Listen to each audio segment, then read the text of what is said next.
말씀의 제목은 바울의 간절한 기도 제목입니다. 자, 말씀의 제목 크게 합독할까요? 시작.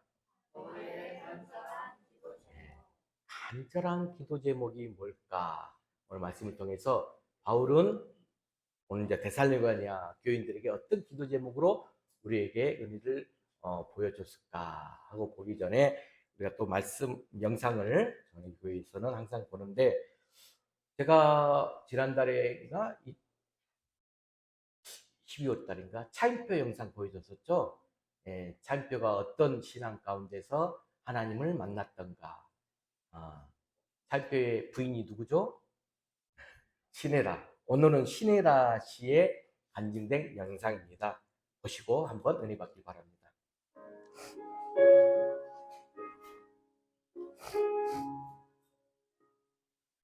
하나님을 정말로 만나게 된 거는 29살이 되어서였어요. 28살에 결혼을 했거든요. 그리고는 성경 공부를 하게 됐어요. 우연하게. 여러분들 말씀을 읽으시나요? 저는 29살까지 안 읽었어요. 저는 그때까지 하나님을 사랑을 하긴 했지만 알지를 못했던 거죠. 제가 하나님을 위해서 그렇게 나의 주인으로 모시면서 다른 사람들이 하나님의 음성을 듣는다는데 난 왜 한 번도 안 들리지? 하나님의 음성은 어떨까? 궁금해 여기고 있었어요. 그런데 내가 문제인 걸 알면서도 그렇다고 확 바뀌지 않잖아요. 우리는 죽을 때까지 계속 넘어졌다 일어났다 넘어졌다 일어났다 할 존재니까요. 그러면서도 남편에 대해서 굉장히 안 풀리는 그런 마음들이 있었어요. 저는 중학교 때는 못해 신앙이거든요. 아니 무슨 저렇게 못해 신앙이 아니라 못된 신앙이지. 제 특기가 비판하고 판단하고 정죄하는 거거든요. 남편은 막 비판했죠. 판단하고 정죄하고요. 아니 중학교 때인데 내가 이렇게 바뀌고 있는데 저 사람 뭐 하는 거야. 그런 못된 마음을 갖고 있었어요. 어느 날 선배 언니를 만나서 우연찮게 얘기를 하고 있는데 전혀 그거 관계된 대화가 아니었어요. 근데 갑자기 하나님의 음성이 저한테 임했습니다. 처음 듣는 음성이에요. 물론 목소리로 딱 말씀하신 건 아니에요. 하지만 내 생각이 아니었어요. 이거 하나님 음성이네. 깨달았습니다. 감격적이었어요. 첫 음성이 뭐였는지 아세요? 너나 잘해였어요. 그렇게 애타게 기다리던 하나님의 음성인데 첫 음성이 너나 잘해였습니다. 내 아들 내가 기다리고 있다. 네가 왜 비판하고 판단하고 정죄하느냐. 그 메시지였어요. 우리는 누굴 비판하고 판단하고 정죄할 게 아니라 그냥 나 자신을 회개하고 자백하고 그리고 남들을 용서하고 사랑하고 그 의무밖에 안 주셨어요. 그것을 깨달았습니다. 그리고 나서는 그 후에는 이제 비판하고 판단하고 정죄하지 않으려고 노력하고 있어요. 깨닫고 노력한다는 거. 하나님은 그걸 높이 보시는 것 같아요.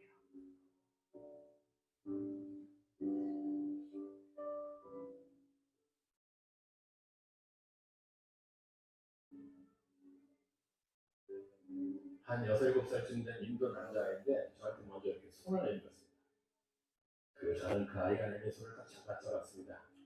제가 그 아이의 손을 딱 잡는 그 순간 예수님께서 제가 수십 년 동안 그렇게 그 음성을 듣고 싶고 찾아냈던 그 예수님께서 그 아이를 통해서 저에게 음성을 들려주시기 시작했습니다. 이표야, 잘한다. 내가 너를 여기서 기다리고 있었어. 이 아이 옆에서 너를 기다리고 있었어. 내가 너를 사랑한다. 너는 나의 사랑을 받기 위해서 이 세상에 태어났다. 저는 그날 예수님의 음성을 들었습니다. 그리고 저의 인생이 달라졌습니다.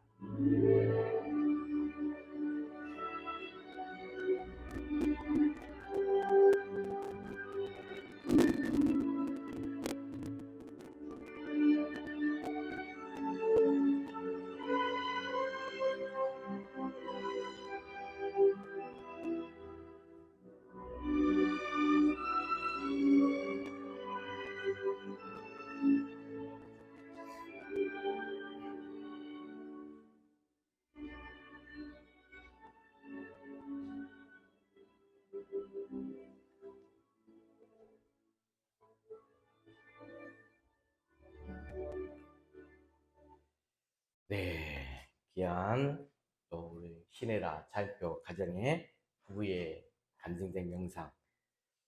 지난달에는 차일표 씨가 정말로 못된 신앙 가운데서 하나님을 만나고 싶은 믿음을 가운데 있었지만 계속 핑계를 대고 변명 가운데서 하나님과 거리를 두면서 멀리했지만 하나님은 끝내 차일표 씨를 그 아프리카 그 봉사를 하면서 그곳에서 어린아이 손을 붙잡으면서 예수님을 만나고 믿음을 회복하며 하나님께 나아가는 귀한 모습의 장면을 보았고, 오늘은 우리 신혜라 씨가 29살 때 이렇게 좀 늦게 예수님을 만난 것 같아요.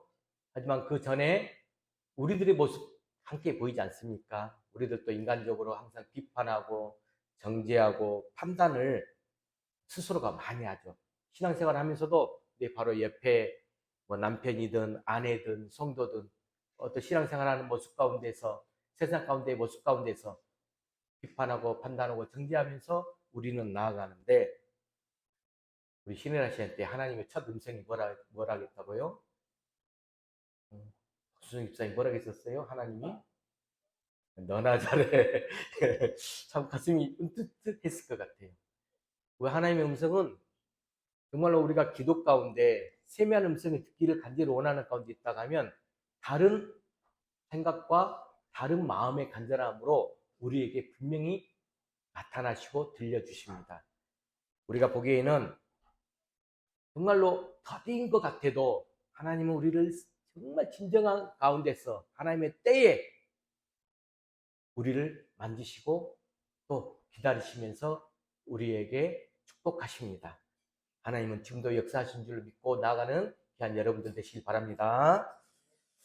요즘 들어서 우리는 좀 기도 제목들이 여러분도 하나하나 더 부쩍 늘어가고 있는 듯 합니다. 저 개인적으로도 그러는데 뭐 가정의 문제부터 시작하여 사업하신 분들은 사업의 문제, 또 몸이 약하신 분들은 건강의 문제, 또 우리 자녀들에 대해서는 자녀들의 여러 가지 진로와 학습에 대한, 또 취업하고자 하는 청년들은 취업, 또 결혼을 앞둔 우리 청년들에게는 결혼 문제 등등 여러 가지 우리가 기대할 제목들이 너무나 많습니다. 그러므로 우리가 이렇게 매 순간 매일 하루하루를 살아가면서 하나님의 뜻이 어디에 있는가를 우리가 물어보고, 하나님께서 반드시 우리 앞길 좋은 길로 열어주실 믿고 우리가 전심으로 집중해서 한 마음으로 기도할 때다라는 말씀입니다. 여러분, 기도라는 것, 기도 아무리 강조하고 강조해도 또 부족함이 없을 정도로 우리에게 중요한 요소가 바로 기도입니다. 여러분, 위대한 지도자들 이런 기도의 중요성을 많이 강조하고 있었죠. 그래서 제가 한 분을 여러분에게 소개할까 합니다. 미국 감리교 목사예요. 자, 한번 E.M. 마운주 목사님 보여줄까요? PPT. 기도 시리즈를 책들이 쭉 있어요. 이분이신데 여러분 한번 이분의 책들을 좀 한번 쭉 살펴보면 좋을 것 같아요. 자, 보여줄까요? 기도의 능력, 기도의 심장, 기도해야 산다, 기도의 강자, 기도의 강력, 기도에 내 인생이 달렸다, 기도의 진실 등등등 이 기도의 시리즈가 쭉 잡혀 있는데, 이렇게 말씀을 준비하면서 저는 저번에 책 딱 한 권, 기도의 능력, 이것만 읽어보고 나머지는 쭉 인터넷에서 검색해보면서 어저께도 자료를 찾아봤었는데, 너무나 왜 기도하면서 하나님께 나아가야 될지 이 기도의 부분에 대해서 잘 설명해져 있습니다. 특히 한 구절을 한번 제가 보여드리려고 합니다. 여러분 한번 읽어볼까요? 이엔 바우주 위의 구절 제가 했던 내용입니다. 시작. 기도는 살아있는 영과 하나님의 접촉이다. 기도를 통해 하나님은 그 몸을 굽혀 인간에게 입맞추시고 인간이 필요하는 것이나 하나님께서 도와주실 부분들을 도와주신다. 이렇게 정의를 내려놨어요. 살아있는 영과 하나님과의 접촉, 이 접촉 만남이 있어야 돼요. 그 만남의 가장 중요한 부분이 기도라는 거죠. 그리고 찰스 스펄즈 목사님은 또 이렇게 정의를 내렸습니다. 한번 읽어볼까요? 시작. 기도는 전능하신 힘줄을 움직이는 미세한 신경이다. 전능하신 그 하나님의 힘줄을 움직이는 미세한 신경과 같다고 정의를 내려줬습니다. 성경 시대 이후에 살았던 훌륭한 우리 성도들 많은 생애를 조사해 보았는데 거기에는 학식이 많은 자들도 있겠죠. 무식한 자들도 있어요. 또 우리 교단들이 얼마나 많습니까? 파들이, 감리교파, 장로교파, 여러 가지 여러 다른 종류의 파들이 있는데 또 각양각색 사람들이 인류를 역사를 흘러내려왔는데 그것의 공통점 한 가지가 뭐냐? 모두 다 기도하는 사람들이 위대한 지도자들이었다라는 말이에요. 사실 하나님께서 귀하게 쓰신 사람을 보면 하나님과 하나같이 모두 다 기도하는 사람들이었다라는 거죠. 자, 성경 인물 중에 한 분을 제가 소개할까 합니다. 남유다 히스기야 왕, 기도의 사람으로, 기도의 왕으로 여러분들 잘 알고 있잖아요. 열왕기하 18장 10절 이하를 쭉 살펴보면 그때 당시 대적한 나라가 아수르였어요. 그 아수르 왕 살마네셀이 히스기 왕에게 아주 무시무시한 협박을 퍼부었습니다. 그는 많은 나라들이, 주변의 나라들이 아수르를 대적했지만 다 멸망당했다고 하면서 모든 민족들이 자신들의 신을 가지고 있지만 그 어떤 신도 이 아수르의 친구를 막지 못했다라고 히스기야 왕은 협박을 했어요. 그러므로 하나님을 의지하는 것보다 너 항복하는 것이 더 낫다라고 이스라엘을 비웃기까지 했습니다. 이런 상황에서도 히스기야 왕은 놓치지 않았던 게 뭐냐? 기도함으로 하나님의 도우심을 받아 그 나라를 위기에서 기적적으로 건져낼 수가 있었습니다. 여러분, 아브라함 링컨도 이런 말을 했어요. 만일 내가 나보다 더 위대하고 강하신 그분의 도움이 없이는 이 높은 직책 결코 이행할 수 없다는 걸 깨닫지 못한다면 나는 이 세상에서 가장 큰 바보일 것이다 라고 아브라함 링컨 대통령도 말씀하였습니다.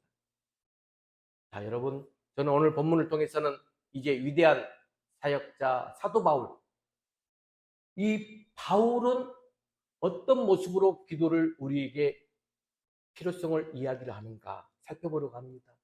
바울의 간절한 소원이 뭐였냐면 이때 당시 데살로니가 교회 성도들을 만나고 싶어 했던 간절한 욕망이 있었어요.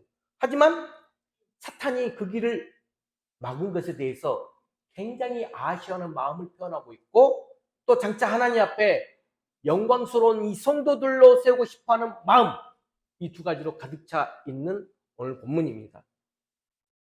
여러분, 저 개인적으로 저는 이제 목회자로서 우리 풍암무리교회 성도들 또 우리 성도들 간에 서로 간에 한 주간의 삶을 지내다가 주일날 만났을 때 그 보고 싶어하는 마음, 그리워하는 마음, 이것들이 넘쳐 흐른다는 것, 이게 바로 사랑이죠.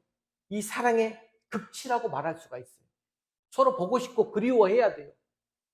세상 가운데서 일주일 동안 살다가 주일날 일요일 사람, 격려의 사람, 나와 마음과 함께 하나님의 사람으로서 만남의 시간을 갖는 것.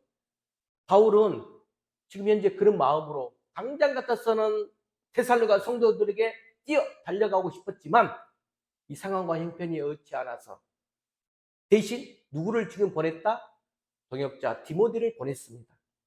동역자 디모데를 보낸 목적, 이 데살로니가 성도들이 믿음을 굳건히 해주고 싶어서 핍박 중에 있는 성도들을 위로해주고 격려주기 위해서 또 환난 가운데서 믿음이 흔들리지 않게 하기 위해서 보냈습니다. 자, 오늘 본문은 데살로니가 교회에 파송된 이 디모데가 이제 다시 돌아옵니다. 돌아와서 경과 보고를 하고 있는 내용이 오늘 본문이거든요. 자, 어떤 보고를 했느냐? 6절 말씀 읽어볼까요? 이런 보고를 합니다. 화면 보고 읽겠습니다. 시작.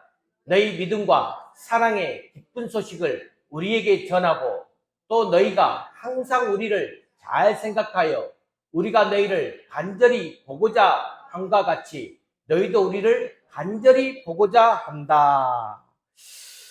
우리가 너희를 간절히 보고자 한 같이 너희도 우리를 간절히 보고자 한다. 야, 여러분 주일 되면 저를 간절히 보고 싶습니까? 대답이 없네. 순성 집사님 주일날 저 간절히 보고 싶어요? 네. 유선아 나 보고 싶었어요? 네, 대답이 없어요. 서로가 서로를 보고 싶다는 것. 여러분 이런 좋은 소식을 지금 전해줬어요. 우리가 신앙생활 하면서 가장 듣고 싶어하고 또 우리 스스로도 가장 많이 하게 되는 말이 뭘까요? 그 단어가 바로 기도예요. 기도. 그만큼 신앙생활에서 우리 중요한 위치를 차지하고 있는 것이 기도입니다. 여러분 우리가 왜 기도해야 된다고 생각하십니까? 신앙생활에 왜 기도가 필요할까요?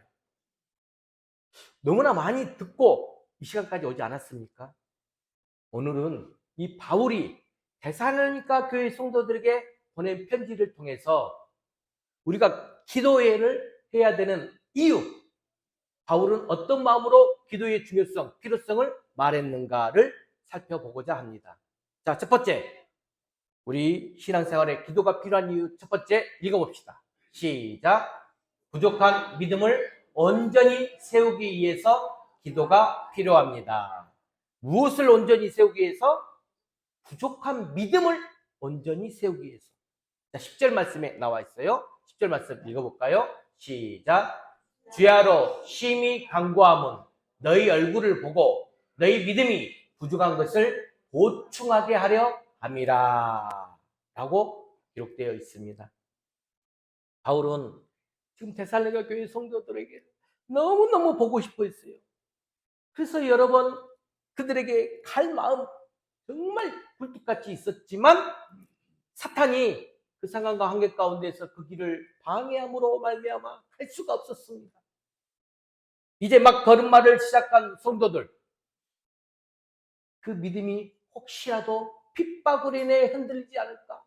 데살로니가 교회를 세워가지고 이 성도들이 지금 믿음이 점점점 자라야 되는데 주변의 핍박으로 흔들리지 않을까? 그대로 주저앉아 버리지는 않을까?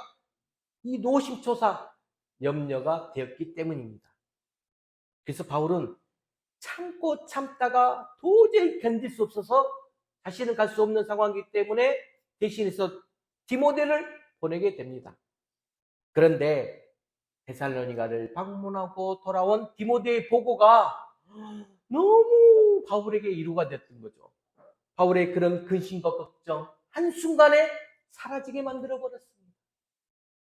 그 어려운 상황 속에서도 이 데살로니가 교회의 성도들은 믿음을 포기하지 않고 참고 견디면서 승리하고 있다. 그 기쁜 소식을 전해 듣게 된 것이죠. 그래서 바울은 그들에게 다시 편지 쓰기를 이제는 내가 너희들 때문에 살 것 같구나 라고 지금 표현하고 있어요. 여러분 하지만 바울의 입장에서는 그들이 핍박 잘 견디고 있다는 그 소식이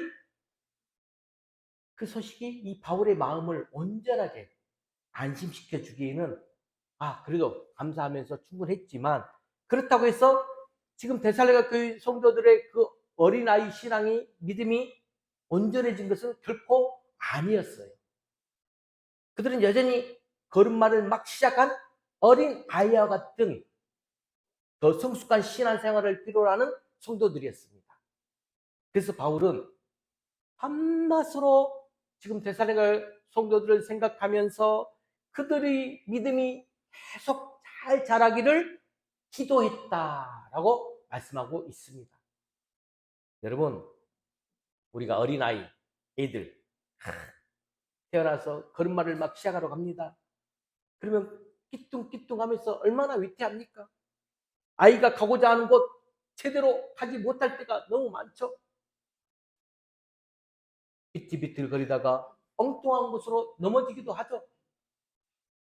이처럼 우리도 정말로 한결같은 신앙을 일관성 있게 유지하는 것. 여러분 참으로 어렵습니다. 여러분 신앙생활 정말 이렇게 쭉 배우다 보면 내가 한 마음, 같은 말, 같은 마음, 같은 뜻으로 한결같이 내가 신앙생활을 언제 하나님만 바라보고 나간다는 것 어렵습니다. 그물에 구멍이 날 수 있는 것처럼 우리의 신앙생활도 때로는 이 구멍이 생길 수가 있어요. 하지만 다시 물고기를 잡기 위해서는 어부가 그물을 수리해야 되잖아요. 그런 것처럼 우리도 혹 구멍이 난 그 부분, 또 잘못된 어떤 신앙적 영역이 있다 하면 바로 잡아야 됩니다. 어떻게 잘못된 신앙 바로 잡을 수 있을까? 어떻게 고장난 우리의 믿음 수리할 수 있을까? 바로 그 답이 기도를 통해서만 할 수 있습니다. 기도. 그래서 복음서에 보면 예수님께서도 이 베드로의 믿음이 떨어지지 않기를 위해서 기도해 주셨어요. 함께 동역하며 중보하며 기도할 때 믿음이 든든히 서거든요. 그러므로 우리도 신앙이 자라가고 믿음이 온전해지기 위해서 필요한 것이 바로 기도라는 사실을 꼭 기억하는 우리 풍화문의 모든 성도가 될 수 있기를 주의 이름으로 간절히 축복합니다. 자, 이제 신앙이 생활이 필요한, 바울이 필요한 이유 두 번째는 이렇게 말했습니다. 읽어봅시다. 시작. 우리에게 사랑이 더 많아지기 위해서 기도가 필요합니다. 사랑이 더 많아지기 위해서 기도가 필요하다고. 자, 본문 12절입니다. 12절에 이야기했어요. 읽어봅시다. 시작. 또 주께서 우리가 너희를 사랑한 것 같이 너희도 피차감과 모든 사람에 대한 사랑이 더욱 많아 넘치게 하사. 라고 바울이 이야기한 부분인데, 여러분 우리 애들을 어때요? 어린아이들은 항상 자기중심적이야. 아마 이 자기중심적 언제까지인지 모르지만 꽤 오랫동안 이 자기중심적 신앙, 고난이나 박해를 받는 사람들도 여러분 대부분이 이기적이고 자기중심적이기가 쉽습니다. 여러분 좀 꽤 많은 시간이 흘렀었는데 서해바다에 배가 침몰한 사건 우리는 기억하고 있습니다. 그때 수백 명의 사람들이 물속에 빠져 죽었습니다. 당시에 시체를 인양하는데 그 배의 시체가 가장 많이 몰렸던 곳이 어디다? 빠져나오기 위해서 발버둥 쳤던 곳 바로 출입구 쪽이에요. 화재 현장도 보게 되면 많은 곳 사람들이 있었을 때 출입구 쪽에 사람들이 많이 있습니다. 이것은 무엇을 의미합니까? 화재가 일어났든 배가 침몰하게 됐든 그 전에 살기 위해서 얼마나 발버둥 쳤는가를 짐작해 볼 수가 있어요. 물론 우리는 그들을 비난할 자격이 없습니다. 왜냐하면 우리도 똑같은 상황에 만약 처했다면, 여러분들 같았으면 어떻게 행동하게 될지 우리도 모르기 때문입니다. 그런데 이 데살로니가 교회 성도들의 모습을 보면 어찌했느냐? 이 고난과 핍박 속에서도 전혀 이기적이지 않았다는 거예요. 자기 중심의 생각에 사로잡히지 않았다는 것입니다. 그들은 서로를 뜨겁게 사랑하는 모습을 보여줬어요.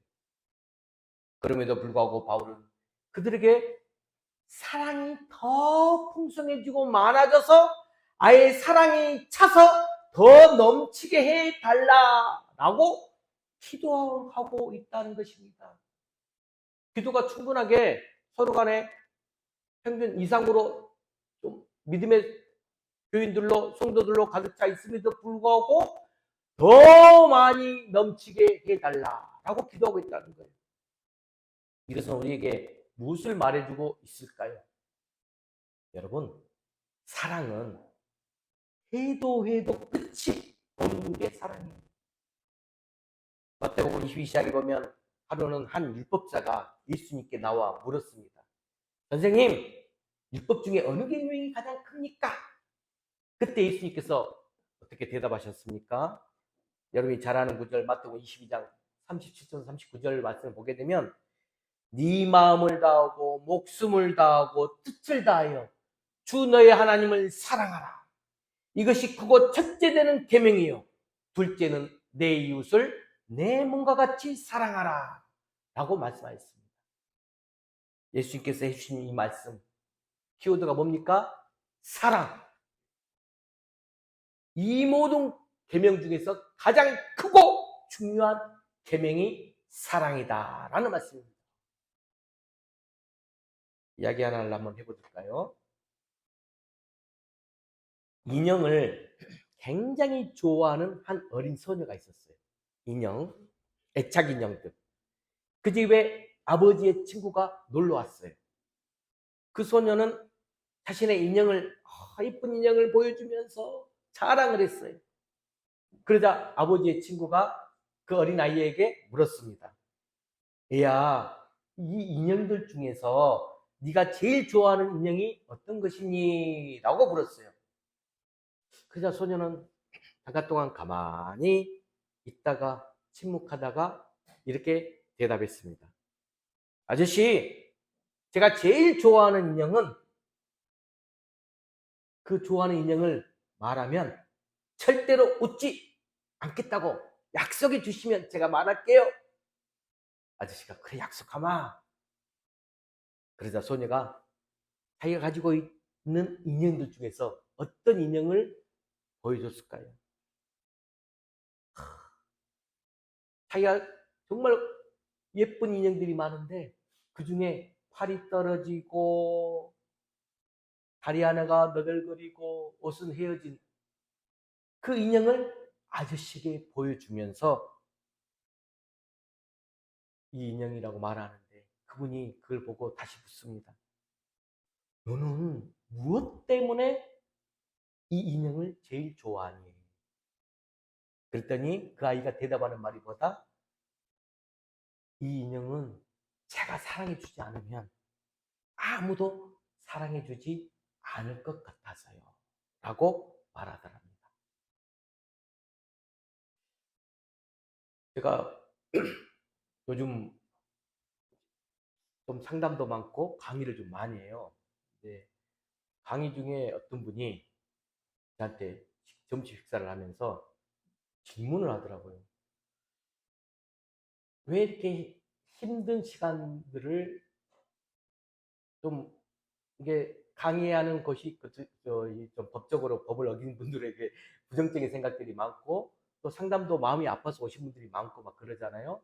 그분이 왜 교수님은 이렇게 힘든 시간들을 좀 힘든 나날 아픈 마음 사람들과 상대하면서 어떻게 자신을 심리 상태와 마음의 건강 유지를 하십니까? 질문을 하더라고요. 그래서 또 한 가지를 질문하는 것이 제가 나중에는 꼭 강의하다가도 목사라는 신분을 꼭 밝히거든요. 목회자로서 정말 가치 있고 또 상담사로서 가치 있는 무엇입니까? 분이 조금 아주 좀 대단하신 분이더라고요. 나중에 알고 보니까 그 이유를 물으면서 제 가슴을 딱 울렸었는데 어쨌든 저는 그때 저도 순간 좀 침묵하다가 대답하기를 여러분들도 이런 질문을 당했을 때 어떻게 대답할까요? 여러분 인생의 가치, 지금 현재 내가 가지고 있는 직업의 가치 무엇에 두고 있는가? 저는 딱 말했어요. 제가 원래 달력, 여러분 우리 교회 표, 2024년 표 말고 우리 교회 표. 자, 시작. 풍암 우리 교회 표. 시작. 한 번도 대답 못하고 있어요. 백은기 집사님 6년, 7년을 다녔는데 그래도 주보를 찾는 모습 감사합니다. 자, 우리 교회 표 백은기 집사님 시작. 아니 2024년 표 말고 풍암 우리 교회 표.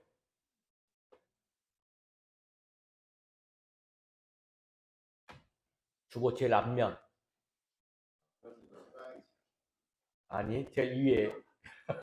계속 안 나와요. 편집사님. 예수 그리스도의 여러분 우리 교회 안내문에 나와 있잖아요. 주보 앞에 말고 중간. 여러분 너무합니다. 실망하게. 자, 사명선언문, 비전선언문. 한번 읽어볼까요? 자, 사명선언문, 비정선언문. 시작. 예수님께서 머리가 되시고 성령님께서 세우시며 하나님 아버지 뜻을 기쁨으로 순종하는 공동체로 완전한 사랑, 따뜻한 사랑, 그 사랑의 복음을 통하여 영혼을 살리고 키우며 변화시키며 재생산하는 우리 교회입니다. 이게 너무 길어서 제가 달력에다는 어떻게 놨죠? 예수 그리스도의 온전한 제자가 되어 사람을 세우고 키우고 변화시키는 교회. 그게 우리 풍암 우리 교회다 라고 달력에다가는 만들어놨죠. 저는 중요한 가치가 뭐다? 사람이에요. 사람. 하나님께서도 이 땅 가운데 아담과 하와 사람을 만드시사 누구의 형상대로? 하나님의 형상대로. 그래서 그 사람을 통하여서 하나님은 영광 받기를 원합니다. 그런데 우리 사람은 사단의 시험과 이 사단의 유혹에 매 순간 넘어질 때가 너무 많아요. 그래서 그 사람을 우리가 함께 동역하면서 세우고 살리고 키우는 역할, 제 가치이자 우리 풍암우리교회의 사명입니다. 성도 여러분, 그러기 위해서 우리에게 필요한 게 뭐다? 사랑이라는 거죠. 우리 주변에도 지금 우리의 사랑을 필요한 사람들이 얼마나 많은지 모릅니다. 그런 사람들에게 사랑의 마음으로 다가가는 것, 우리에게는 너무나 당연한 일입니다. 그런데 그것이 절대로 쉬운 일이 아니라는 것이죠. 그래서 우리가 그런 사랑을 하기 위해서 꼭 필요한 것이 바로 뭐다? 사랑을 하기 위해서 또 필요한 것이 기도라는 것이에요. 우리에게 기도가 가장 절실하게 필요하다는 것입니다. 혹시 여러분 마음에 아직도 용서를 못하고 있는 사람 없습니까? 미움으로 꽉 차 있는 사람 없습니까? 그런 사람들 우리가 용서해 줄 수 있는 방법, 여러분, 바로 그들을 위해서 내가 기도의 자리에 기도함으로 나아가는 것입니다. 그런데 오늘 본문에서 우리가 주의 깊게 살펴볼 단어가 오늘 본문 12절 말씀에 사랑이 더욱 넘치게 하사 그 앞에 누구에 대한? 모든 사람에 대한 이렇게 나와 있어요. 모든 사람. 즉 사랑은 내가 이 감정적으로 좋아해 줄 수 있는 사람만 그 대상이 되는 것이 아니라 모든 사람이 다 내가 사랑해야 될 대상이다 라는 말씀이에요. 여기에는 미워서 도저히 용서할 수 없는 그 원수까지도 다 포함되는 사랑을 말하고 있습니다. 그러므로 우리가 지금도 많은 사랑을 실천하고 있지만 더욱더 사랑이 넘치는 우리 풍암의 모든 성도가 되시길 주의 이름으로 간절히 축복합니다. 이제 마지막 세 번째입니다. 바울은 신앙생활에 기도가 필요한 이유 세 번째. 시작. 거룩하고 흠이 없는 삶을 살기 위해서 기도가 필요하다. 그게 13절이에요. 읽어봅시다. 시작. 너희 마음을 굳건하게 하시고 우리 주 예수께서 그의 모든 성도와 함께 강림하실 때에 하나님 우리 아버지 앞에서 거룩함에 흠이 없게 하시기를 원하노라. 아멘. 저는 이 말씀이 거룩하고 흠이 없는 삶, 저 또한도 이 삶을 살기 위해서 매일 매 순간 내 자신을 뒤돌아보며 기도하며 나아가고 있습니다. 모든 성도와 함께 강림하실 때, 즉 재림하실 때, 예수님의 재림이 여러분 맞이한다고 생각해 보세요. 그날은 예수를 믿지 않는 사람들에게는 멸망의 날이지만 가장 비극적인 날이 되지만 반대로 예수를 믿는 사람들에게는 구원의 날이기 때문에 가장 기쁘고 행복한 날이 된다는 것입니다. 데살로니가 교회 성도들이 고난과 핍박을 견딜 수 있었던 힘도 예수님의 재림을 바라볼 수 있었기 때문입니다. 과감하게 그분이 또 한 가지 강의 중에 질문한 것이 갑자기 강의 끝나셨죠? 그러면 교수님이랑 또 목사님이라 부르겠습니다. 목사님은 천국이 있다고 생각하십니까? 이런 질문을 찾다는 거예요. 오, 여러분 천국이 있으십니까? 이거 대답 확실히 못하면 여러분 지금 믿음 생활, 신앙 생활을 왜 하고 있는지. 천국 당연히 있죠. 옆 사람이. 질문할 걸 질문해야지, 이 사람아. 그러더라고요. 그분도 다 교회 안 다니신 분들이에요. 신앙 생활을 어렸을 때 했다가 안 하고 있는 분들도 많아요. 근데 제가 한 40시간을 그분들과 만나다 보면 그분들의 마음을 다 읽으면서 정말로 감사하게도 다시 신앙을 회복해주는 역사도 일어나고 눈물로 회개하는 분들도 그 교육장에서 일어나요. 너무나 감사하죠. 천국의 소망을 그분이 질문했기 때문에 제가 또 비전을 줄 수 있으면서, 왜? 나이가 70대가 넘으신 분이었어요. 물어본 이유가 나이가 들다 보니까 부를 너무 많이 누린 사람이었어요. 지금도 굉장히 많은 사업처를 두고 인생을 살아가신 분인데 이제 70, 80이 되다 보니까 인생의 허무와 공허감을 느끼면서 무엇 때문에 내가 이렇게 바삐 여기까지 달려오고 살아왔는지 뒤돌아보니 약간은 좀 공허감이 드시는 것 같더라고요. 그래서 그 마음을 이루하면서 천국의 소망을 제가 두었죠. 지금 테살로니가 교회 성도들도 마찬가지로 정말로 그 고난과 핍박이 있음을 견딜 수 있는 것. 여러분들 이 땅의 삶의 목적이 아니잖아요. 천국을 우리는 바라보면서 살아가기 때문에 이 세상의 삶은 반드시 승리하고 이길 수가 있습니다. 우리는 마태복음에서 심판대 앞에 서 있는 한 사람의 이야기를 볼 수가 있었었는데 그는 자신이 어떤 사람이었다고 말하느냐. 심판대 앞에 딱 서가지고 나는 주의 이름으로 선지자 노릇도 하고 주의 이름으로 권능도 행하고 주의 이름으로 귀신도 쫓아냈다 라고 말해요. 그런데 주님께서 이런 말을 합니다. 그를 향해서 내가 너를 도무지 알지 못하니 불법을 행하는 자들아 내게서 떠나가라 라고 말씀하세요. 책망하시면서. 왜 예수님께서 그 사람을 도무지 모른다 라고 말씀하셨을까? 예수님께서 이 말씀을 해주시기 전에 어떤 일이 있었느냐? 열매 맺는 나무에 대해서 말씀하고 있었거든요. 좋은 나무가 아름다운 열매를 맺고 못된 나무가 나쁜 열매를 맺는다 라는 말씀을 하시면서 그 말씀을 연결된 장면입니다. 여러분, 그러므로 우리가 마지막 날에 예수님이 우리에게 보시는 건 뭐냐? 뭐 선지자 노릇을 했거나 권능을 행했거나 귀신을 쫓아냈거나 그런 것을 보시는 것이 아니라 우리를 판단하시는 기준은 우리가 얼마나 많은 열매를 맺는 삶을 살았느냐. 이걸 보신다는 거예요. 이 땅 가운데서 얼마나 많은 열매를 맺었느냐. 그래서 바울도 데살로니가 교회를 위해서 기도할 때에 성도들이 예수님이 오시는 날까지 거룩함에 흠이 없게 해달라고 기도를 한 것입니다. 여러분, 여기에 거룩이라는 말, 이게 무슨 뜻입니까? 거룩은 바로 구별됨을 의미합니다. 구별됨. 정말 중요한 키워드예요. 우리는 거룩한 자, 구별된 자예요. 무엇이 구별되었다? 세상과 구별되었다는 것입니다. 성도 여러분, 세상은 언제나 우리를 향해 끊임없이 유혹의 손길을 뻗칩니다. 그 속에 들어와서 함께 살자고 유혹을 합니다. 매일 매 순간 오늘 예배 자리에서 끝나자마자 유혹의 손길이 다가와요. 하지만 우리 예수님이 다시 오시는 그날까지 아무 흠도 없이 거룩하게 구별된 삶을 살아야 합니다. 우리가 세상과 구별된 삶을 살아가면서 부끄러움 없이, 부끄러울 것 없이 그런 삶으로 주님 앞에 설 때에 우리 주님 또 우리의 얼마나 마음이 기쁘겠습니까?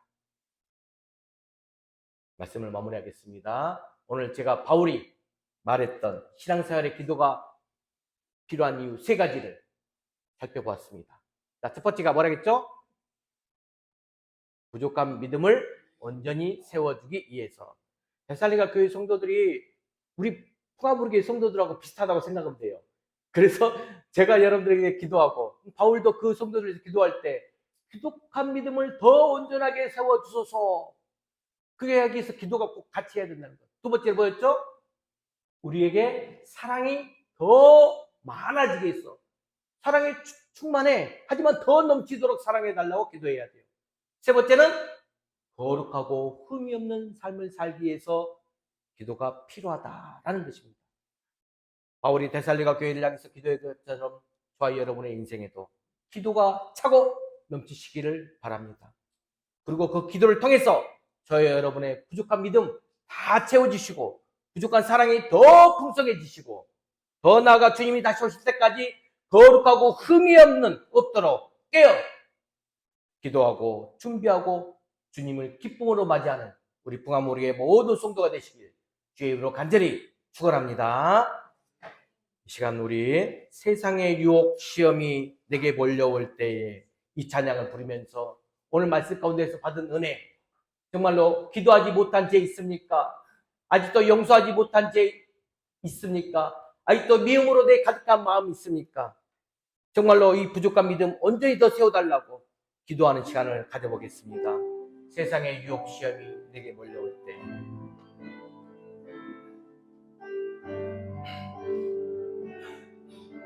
세상의 유혹 시험이